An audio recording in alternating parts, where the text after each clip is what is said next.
Welcome back to our channel study pad. আজ আমরা আলোচনা করব দশম শ্রেণীর 26 নম্বর অধ্যায় অর্থাৎ রাশিবিজ্ঞান নিয়ে। এই রাশিবিজ্ঞানের আমরা আজ আলোচনা করব কোষে দেখি 26.2 অর্থাৎ মধ্যমার যে সমস্যাগুলি দেওয়া আছে সেই সমস্যাগুলি নিয়ে। এর পূর্বে আমরা মধ্যমা নিয়ে বিস্তারিত আলোচনা করেছি। এছাড়াও যে প্রয়োগগুলি আছে সেগুলির সমস্যার সমাধানগুলি আমরা করেছি। এর পূর্বে এই গড়ের যে সমস্যাগুলি আছে সেগুলির সমাধান করা হয়েছে। তার প্লেলিস্টের লিঙ্ক ডেসক্রিপশনে দেওয়া আছে, চাইলে সেখান থেকে তোমরা দেখতে পারো। এছাড়া আমরা পাটিগণিত, বীজগণিত, ত্রিকোণমিতি এবং পরিমিতির যে সমস্যাগুলি আছে সেগুলির আলোচনা করেছি এবং কোষে দেখি যে সমস্যাগুলি আছে সেগুলির সমাধান করেছি। আজ আমরা কোষে দেখি 26.2 এর পার্ট 1 নিয়ে আলোচনা করব। পার্ট 1 এ আমরা একের দাগের অঙ্ক থেকে শুরু করব। দেখো একের দাগের অঙ্কে কি বলা হয়েছে, যে মধুবাবুর দোকানের গত সপ্তাহের প্রতিদিনের বিক্রয় লব্ধ অর্থ হলো 107 টাকা, 210 টাকা, 92 টাকা, 52 টাকা, 113 টাকা, 75 টাকা, 195 টাকা। ঠিক আছে, এগুলো সব টাকাই দেওয়া আছে। বিক্রয়লব্ধ অর্থের মধ্যমা নির্ণয় করি, অর্থাৎ মধ্যমাটা আমাকে নির্ণয় করতে হবে। তাহলে এই মধ্যমা নির্ণয় করতে গেলে প্রথমেই আমাকে যেটা করতে হবে সেটা হচ্ছে ঊর্ধ্বক্রমে কিংবা অধক্রমে সাজাতে হবে। এই যে মধুবাবুর দোকানের বিক্রয়লব্ধ অর্থ আছে, এই বিক্রয়লব্ধ অর্থের ঊর্ধ্বক্রম কিংবা অধক্রমে সাজাতে হবে। তারপর সাজিয়ে দেখব যে এন অর্থাৎ কতগুলি পদ আছে সেটা আমরা দেখব। যদি বিজোড় হয়, অর্থাৎ এন যদি বিজোড় হয়, তাহলে আমরা কি করব, n+1/2, n+1/2, এইভাবে আমরা অততম পদটা হবে মধ্যমা। তাহলে প্রথমেই আমরা একের অঙ্কের কি করব, এই যে বিক্রয় লব্ধ অর্থগুলি আছে প্রতিদিনের সেগুলিকে আমরা লিখে নেব। দেখো এগুলি আমরা লিখে নিয়েছি, কত কত 107, 210 পরপর আমরা লিখে নিয়েছি। এরপর আমরা ঊর্ধ্বক্রমে সাজাবো। তাহলে ঊর্ধ্বক্রমে সাজাতে গেলে কি লিখবো, যে বিক্রয়লব্ধ অর্থের পরিমাণকে মানের ঊর্ধ্বক্রমে সাজিয়ে পাই। ঠিক আছে, তাহলে পুরো কথাটা লিখবো যে বিক্রয়লব্ধ, ঠিক আছে, এবার আমরা লিখবো যে বিক্রয়লব্ধ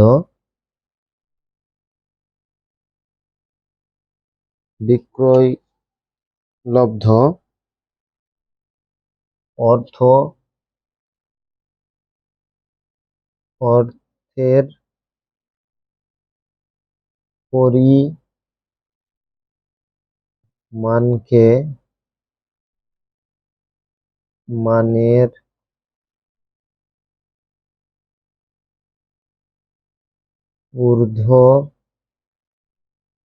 পরিমাণকে মানের ঊর্ধ্বক্রমে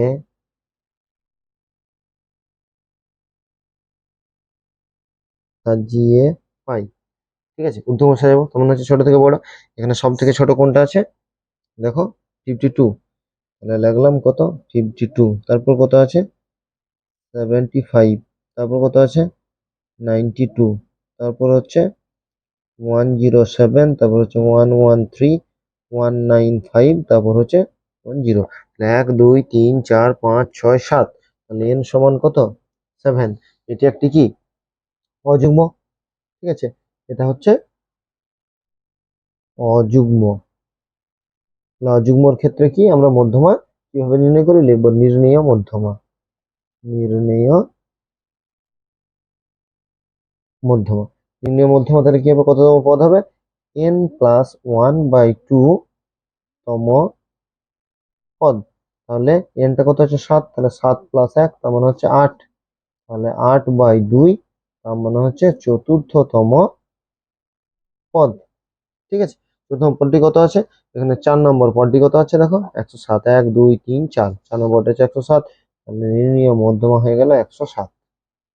ঠিক আছে, দেখো এটা খুব সহজ, বারবার বলি আমরা এগুলি যে তোমরা যদি কোন নিয়মগুলিকে ভালো করে ফলো করো তাহলে দেখবে যে কোনো সমস্যার সমাধান তোমরা খুব সহজেই পেয়ে যাচ্ছ। তোমরা প্রথমত কি করো, যে নিয়মগুলি না করে বা প্রয়োগ যেগুলি আছে সেগুলিকে না করে তোমরা কোষে দেখি অধ্যায়ের যে সমস্যাগুলি আছে সেগুলি সমাধান করতে চাও। এর ফলে তোমাদের সমস্যা কি হয়, তোমরা তখন সেই অধ্যায়ের সমস্যাগুলি করতে পারো না। ঠিক আছে, তাহলে প্রথমে কি করলাম, মানের বারবার বলছি ঊর্ধ্বক্রম অধক্রম যে কোনো ভাবেই আমরা সাজাতে পারি। আমি ঊর্ধ্বক্রমেই সাজিয়েছি। তাহলে এবার আমরা 2 এর যে সমস্যাটা আছে সেটা দেখব। 2টা কি বলা হয়েছে, কিছু পশুর বয়স হলো 6, 10, 5, 4, 9, 11, 20 এবং 18 বয়সের মধ্যমা নির্ণয় করি। ঠিক আছে, তাহলে প্রথমে আমরা মানের ঊর্ধ্বক্রমে সাজিয়ে নিই। 2 এরটার ক্ষেত্রে আমরা প্রথমেই যেগুলো দেওয়া আছে সেগুলো লিখি। কত আছে 6, তারপর হচ্ছে 10, 5, 4, 9, 11, 20 এবং 18। ঠিক আছে, এই সংখ্যাগুলি দেওয়া আছে। এবার এগুলোকে আমরা মানের ঊর্ধ্বক্রমে সাজাতে পারি। তাহলে মানের ঊর্ধ্বক্রমে যখন সাজাবো, দেখি ঊর্ধ্বক্রমে সাজিয়ে পাই। ঠিক আছে, মানের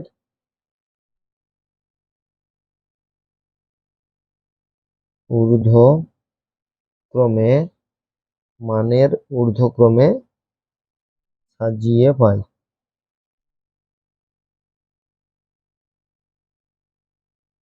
তাহলে আবার ছোট থেকে বড়, দেখে ছোট থেকে বড় কি কি হবে দেখো।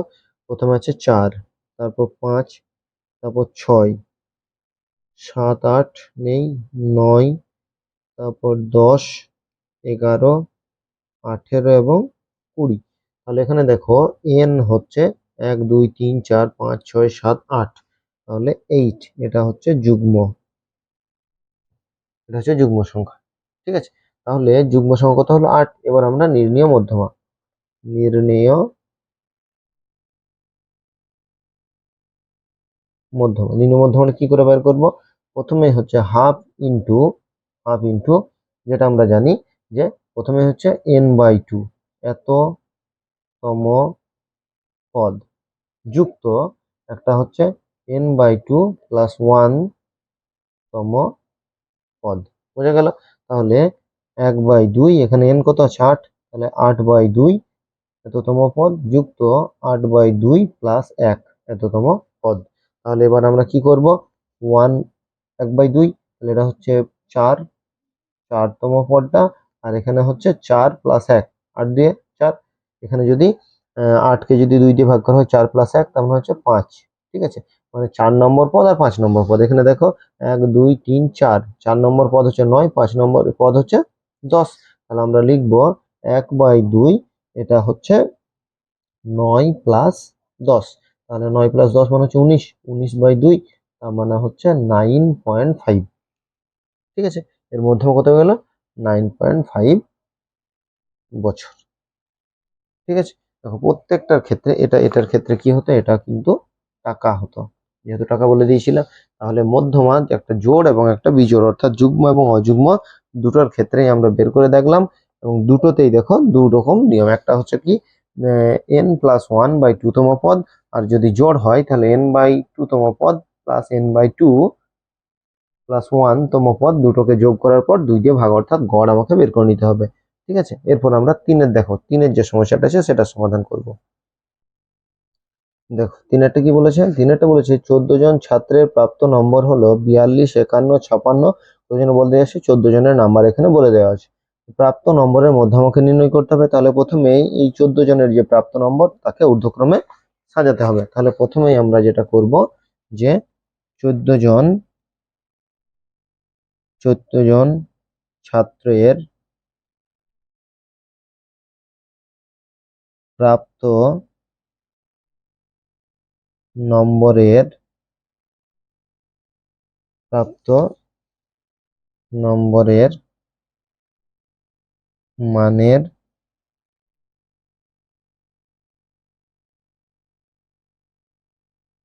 ঊর্ধ্বক্রমে সাজিয়ে পাই। ঠিক আছে, তাহলে প্রথমে কি করব, 14 জনের নাম্বারটাকে মানের ঊর্ধ্বক্রমে সাজাবো। ঠিক আছে, তাহলে 14 জনের নাম্বারটা কত কত দেখো, মানের ঊর্ধ্বক্রমে সাজালে সব থেকে ছোট এখানে দেখো কত আছে, 42 আছে। তাহলে প্রথমেই লিখলাম 42। এরপর কত আছে, এরপর দেখো আছে 45, দুবার 45 আছে। তাহলে 45, আবার একবার 45, দুবার হয়ে গেল 45। এরপর দেখো, এরপর কত আছে, এরপর আছে 45 এর পর আছে 50, তাহলে লিখলাম 50।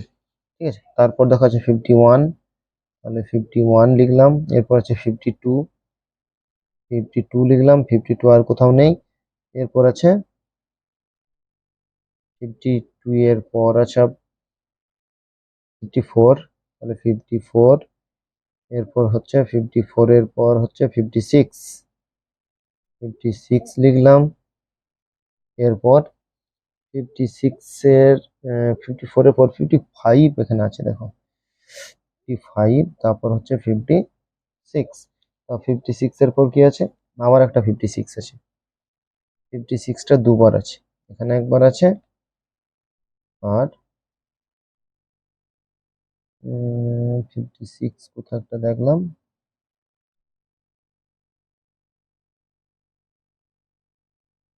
দেখো এরপর আছে 58। 56 আর নেই, 58 মানে এটা হয়ে গেল।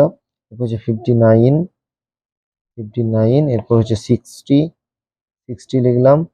এরপর কত আছে? 62, 62, আর তারপর হচ্ছে 64, 64। দেখো 1 2 3 4 5 6 7 8 9 10 11 12 13 14, ঠিক আছে, 14টা হয়ে গেছে। তাহলে এখানে এন কত? এন সমান হচ্ছে 14, মানে জোড় সংখ্যা। তাহলে এবার লিখবো নির্ণেয় মধ্যমা, নির্ণেয় মধ্যমা, ঠিক আছে। তাহলে নিয়ম কি আছে? হাফ, তারপর আছে n/2 তম পদ যুক্ত n/2 প্লাস 1 তম পদ। তাহলে হাফ এখানে হচ্ছে 14/2 তম পদ যুক্ত এখানে হচ্ছে 14/2 প্লাস 1 তম পদ, ঠিক আছে। তাহলে হাফ এখানে হচ্ছে 7 তম পদ যুক্ত এখানে হচ্ছে 7 দুগুণে 14 আর 1 8, 8 তম পদ, ঠিক আছে। তাহলে হাফ 7 নম্বর পদ কত? 7 নম্বর পদটা আমরা গুনি, এখানে দেখো 1 2 3 4 5 6 7, 7 নম্বর পদ, আর এটা হচ্ছে 8 নম্বর পদ। তাহলে কত? 54 প্লাস 55, 54 আর 55 কত হবে? 109। 109/2, তার মানে হচ্ছে 54.5, ঠিক আছে, এত নম্বর। এটা হচ্ছে মধ্যমা, ঠিক আছে। তাহলে 3 অঙ্কের ক্ষেত্রে যে প্রাপ্ত নম্বরগুলি ছিল, দেখো জোড় সংখ্যা হলে n/2 তম পদ প্লাস n/2 প্লাস 1 তম পদ, দুটোকে যোগ করে 2 দিয়ে আমরা ভাগ করব। তাহলে খুব সহজেই আমরা মধ্যমার যে সমস্যাগুলি আছে সেগুলির সমাধান আমরা করতে পারছি। তো 4টা এবার আমরা দেখবো। দেখো 4 কি বলেছে? আজ পাড়ার ক্রিকেট খেলার আমাদের স্কোর হলো 7 9 10 11 11 8 7 7 10 6 9 7, এরকম করে সংখ্যাগুলো বলে দেওয়া আছে। কতগুলা? 1 2 3 4 5 6 7 8 9 10 11, তাহলে 22, ঠিক আছে। এন এর মান কিন্তু 22 হবে, ঠিক আছে। তো 22 একটা যুগ্ম সংখ্যা। এবার আমরা এটাকে ক্রম অনুসারে সাজাবো, ঊর্ধ্বক্রম কিংবা অধক্রম। এখানে আমরা ধরে নিলাম ঊর্ধ্বক্রমেই সাজাবো, ঠিক আছে। তাহলে প্রথমে ঊর্ধ্বক্রমে সাজিয়ে নিই এবং এখান থেকে সংখ্যাগুলো লিখি। তোমরা 349 পাতা বের করো, কারণ ওই বইটা বের করলে তোমাদের এগুলো দেখতে সুবিধা, বারবার লিখে ক্লাসটাকে বড় করে লাভ নেই, ঠিক আছে। তাহলে প্রথমেই আমরা এখানে 14টা লিখবো, তার মানে ঊর্ধ্বক্রমে সাজাবো।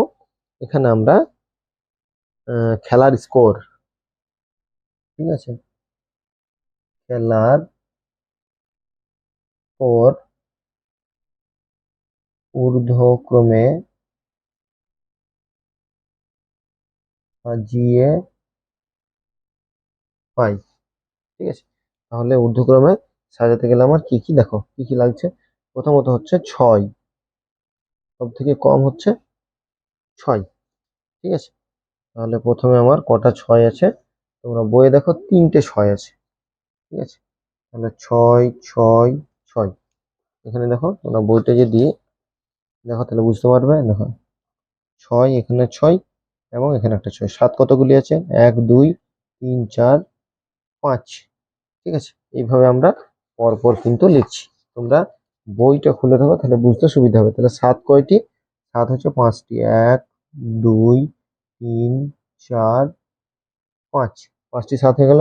এরপর হচ্ছে 8, 8 হচ্ছে 5টি, 1 2 3 4 5। এরপর হচ্ছে 9, ঠিক আছে, 9ও হচ্ছে 5টি, 1 2 3 4 5, ঠিক আছে। এরপর হচ্ছে 10, 10 হচ্ছে 2টি এবং 11 হচ্ছে 2টি।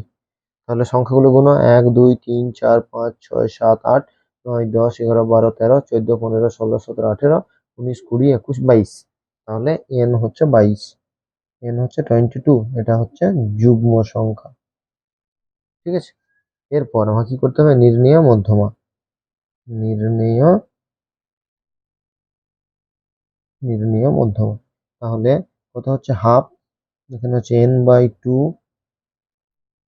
তম পদ যুক্ত n/2 প্লাস 1 তম পদ, তাহলে হাফ, এখানে হচ্ছে 22/2, এখানে হচ্ছে 22/2 প্লাস 1। ঠিক আছে, তাহলে হচ্ছে হাফ মানে হচ্ছে 11তম পদ, আর এটা হচ্ছে 11 প্লাস 1 মানে 12তম পদ। এবার আমাদের দেখো 1, 2, 3, 4, 5, 6, 7, 8, 9, 10, 11, 11 এটা হচ্ছে 12, তাহলে 11 আর 12 কত হচ্ছে, এখানে হচ্ছে 8 প্লাস 8/2, তার মানে 16/2, তার মানে হচ্ছে 8। এই 8টা কি, 8টা হচ্ছে স্কোর। ঠিক আছে, 8টা হয়ে গেল স্কোর মানে রান। ঠিক আছে, এখানে যেটা বলে দিয়েছে তার মধ্যমা দেখো আমরা খুব সহজে বের করতে পারলাম। তাহলে 1, 2, 3, 4 এই 4টি সমস্যার সমাধান দেখো আমরা করে নিলাম। ঠিক আছে, 4 পর্যন্ত সমস্যার সমাধান হয়ে গেল। তাহলে কি করছি, প্রথমে মানের ঊর্ধ্বক্রম বা অধক্রমে সাজাবো, তারপর দেখবো সেটা জোড় না বিজোড়, তারপর দুটো ফর্মুলা আছে, যুগ্মর ক্ষেত্রে একটা আর অযুগ্মর ক্ষেত্রে একটা, দুটো ফর্মুলা ইউজ করলে আমরা খুব সহজেই সমাধানটি করতে পারবো। 5-এর হচ্ছে নিচের 70 জন ছাত্রের ওজনের পরিসংখ্যা বিভাজন তালিকা দেওয়া আছে। 43 কিগ্রা হচ্ছে 4 জন, 44 কিগ্রা হচ্ছে 6 জন, 45 কিগ্রা 8 জন, 46 এরকম করে বলা আছে, 50 কিগ্রা 5 জন, একটা ছক বলা আছে। এই ছক থেকে আমাকে মধ্যমাটাকে নির্ণয় করতে হবে। ঠিক আছে, তাহলে প্রথমে আমি ছকটাকে লিখে নেবো, এবং ছকটা লেখার পর আমি কি করব, সেখান থেকে আমরা যেটা বের করব সেটা হচ্ছে ক্রমযৌগিক পরিসংখ্যাটা বার করবো। ক্রমিক পরিসংখ্যা সেটা ক্ষুদ্রতর সূচক আমরা বের করে নেবো। দেখো আমার এখানে কি বলে দিয়েছে, ওজন বলে দিয়েছে, ছাত্র সংখ্যা বলে দিয়েছে। তাহলে এই পরিসংখ্যা থেকে আমার যখন এরকম তালিকা বলা থাকবে, ঠিক আছে, পরিসংখ্যা বিভাজন ছক বলা থাকবে, সেই ক্ষেত্রে আমার কি করতে হবে, প্রথমত ক্রমযৌগিক পরিসংখ্যাটাকে বের করতে হবে। তাহলে এখানে কত ক্রমযৌগিক, এখানে পরিসংখ্যা কত, 4, 6 পর্ব বলা আছে, তাহলে প্রথমটা হচ্ছে 4, তারপর এটা কত 4 প্লাস 6, তার মানে হচ্ছে 10, তারপর এটা কত হবে 8 প্লাস 10, তার মানে হচ্ছে 18, তারপর এটা কত 14 প্লাস 18, তার মানে হচ্ছে 32, তারপরটা হচ্ছে 12 প্লাস 32, তার মানে হচ্ছে 44, তারপর একটা হচ্ছে 10 প্লাস 44 মানে হচ্ছে 54, তারপরেরটা হলো 11 প্লাস 54, তার মানে হলো 65, আর এখানে হবে 5 প্লাস 65, তার মানে হবে 70। তাহলে n সমান কত হলো 70।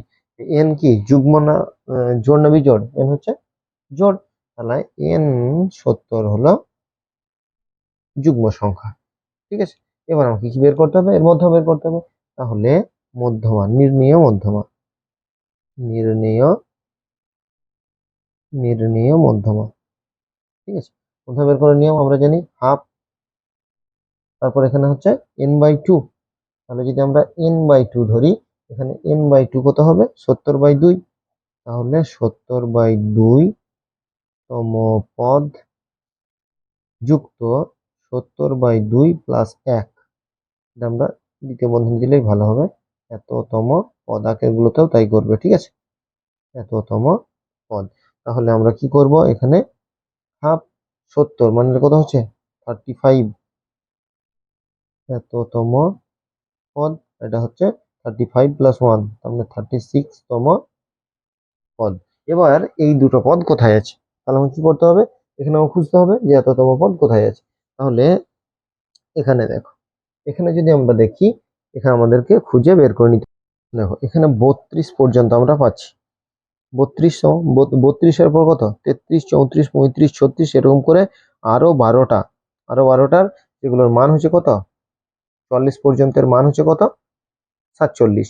তাহলে 32-এর পর থেকে 32 পরে 33, 34, 35, 36, 37, মানে 35, 36 এর মানগুলো কত হবে, 35, 36 এর মানগুলো কিন্তু 47 হবে, কারণ এই যে 32-এর পর 32 পর্যন্ত হয়ে গেছে, তাহলে 32-এর পর থেকে 33 থেকে শুরু করে 44 পর্যন্ত এখানে কতগুলো আছে, এই যে 12টা পরিসংখ্যা, এই যে 12টা আছে। ঠিক আছে, তাহলে মাঝের গুলো কত আছে 47, তাহলে এই ক্ষেত্রে আমার লিখতে পারি যে হাফ এখানে হবে 47 যুক্ত 47, কারণ এখানে 35 আর 36তম পদ কিন্তু বলা নেই, কিন্তু 32-এর পর থেকে 44 পর্যন্ত সব 47, তাহলে 47 47 হচ্ছে 94, 94/2 তার মানে হচ্ছে 47। তাহলে এই ক্ষেত্রে কত মান বেড়ে গেল? 47। তাহলে আমরা লিখবো অতএব ছাত্র ছাত্রীদের, ছাত্র সংখ্যা বলা আছে না ছাত্রছাত্রী বলা আছে? এখানে আমার যেটা বলা আছে সেটা বলা আছে ছাত্রের। তাহলে লিখবো অতএব ছাত্রের ওজনের মধ্যমা, ওজনের মধ্যমা 47। ঠিক আছে। তাহলে যখন এরকম বলা থাকবে অর্থাৎ বিভাজন তালিকা দেওয়া থাকবে, সেই ক্ষেত্রে আমার প্রয়োজনীয় পরিসংখ্যা বের করার পর আমাকে সমস্যাটির সমাধান করে নিতে হবে। ঠিক আছে। জোড় হলে ফর্মুলা আছে এবং বিজোড় হলে ওই ক্ষেত্রে ওই ফর্মুলাগুলোই আমার কাজে লাগছে। এরপর আমরা 6 দাগের যে সমস্যাটা আছে সেটা দেখবো। দেখো 6 দাগের সমস্যা কি বলা হয়েছে, যে নলের ব্যাসের দৈর্ঘ্য মিলিমিটারে বলে দেওয়া আছে। এখানে বলে দেওয়া আছে ব্যাসের দৈর্ঘ্য, পরিসংখ্যাও বলে দেওয়া আছে। এবার আমাকে ব্যাসের দৈর্ঘ্যের মধ্যমংখ্যা বের করতে হবে। তাহলে এক্ষেত্রেও তাই, একই নিয়মেই আমরা পরের সমস্যাটা অর্থাৎ 6 দাগের যে সমস্যাটা আছে সেটারও সমাধান করব। দেখো এখানে ব্যাসের দৈর্ঘ্য এবং পরিসংখ্যা বলা আছে। তাহলে আমরা ক্রমযৌগিক পরিসংখ্যাটা বের করব ক্ষুদ্রতর সূচকে।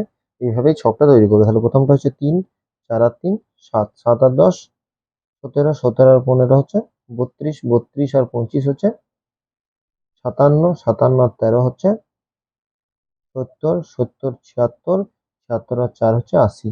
তাহলে এন কত? এন হচ্ছে 80। এই যে এন 80 বের, এটা কি জোড় সংখ্যা না বিজোড় সংখ্যা? তাহলে এন হচ্ছে যুগ্ম সংখ্যা। ঠিক আছে, এন হচ্ছে যুগ্ম। তাহলে এবার আমরা বের করব নির্ণেয় মধ্যমা। নির্ণেয় মধ্যমা এই ক্ষেত্রে হাফ দ্বিতীয় বন্ধনী দিই, তাহলে বুঝতে সুবিধা হবে। n/2 তম পদ যুক্ত, এখানে হবে n/2 প্লাস 1 তম পদ। ঠিক আছে। তাহলে হাফ হয়ে গেল।